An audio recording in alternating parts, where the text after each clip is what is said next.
প্রিয় দর্শক, প্রভু জগন্নাথ দেবের পুজো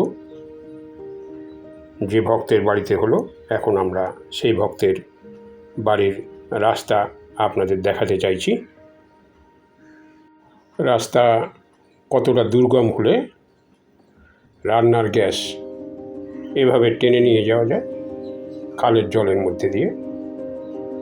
এই খালটা 9 ফুট গভীর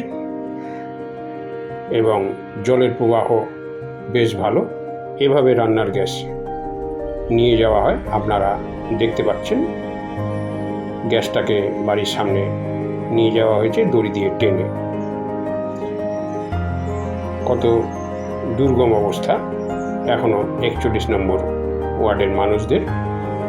এর মধ্যেই তাদের নিত্য নৈমিত্তিক জীবনযাপন। খালের পাশ দিয়ে যে রাস্তাটা চলে গেছে সেটা মোটামুটি 2 ফুট থেকে 2.5 ফুট কচুরিপানা তুলে রাখা হয়েছে। প্রচণ্ড আঠালো মাটি, বর্ষার জলে খালটি একেবারে পরিপূর্ণ। দূরে বাঁশের সাঁকো।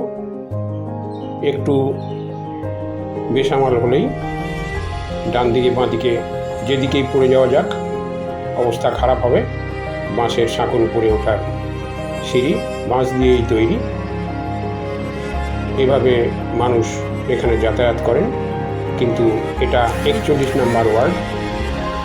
ভক্তরা যাচ্ছেন প্রভু জগন্নাথ দেবের কাছে। তার পতাকা, বাঁশের সাঁকো, বালির বস্তা ফেলে রাখা হয়েছে সাঁকোর পরে, যাতে পা দিয়ে কোনো রকমে যাওয়া যায়। একের পর এক বালির বস্তা। দ্বারঘট বসানো হয়েছে প্রভু জগন্নাথ দেবের পুজোর জন্য।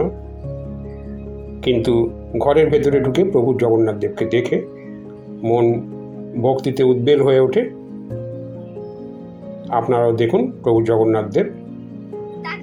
এখানে খাবার বন্দোবস্ত, সকলে খেতে বসেছেন। বাচ্চা বড় কোনো ভেদাভেদ নেই। ছোট্ট বাচ্চাটি তার মায়ের সঙ্গে বসে খাবার খাবে বলে ভাবছে।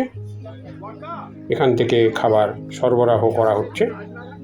ভিডিওর শেষে পুজোর আয়োজক নীলকমল দাস ও তাদের পরিবারকে আমাদের সত্যকথন সত্য সংবাদ চ্যানেলের পক্ষ থেকে আন্তরিক প্রীতি ও শুভেচ্ছা জানাই।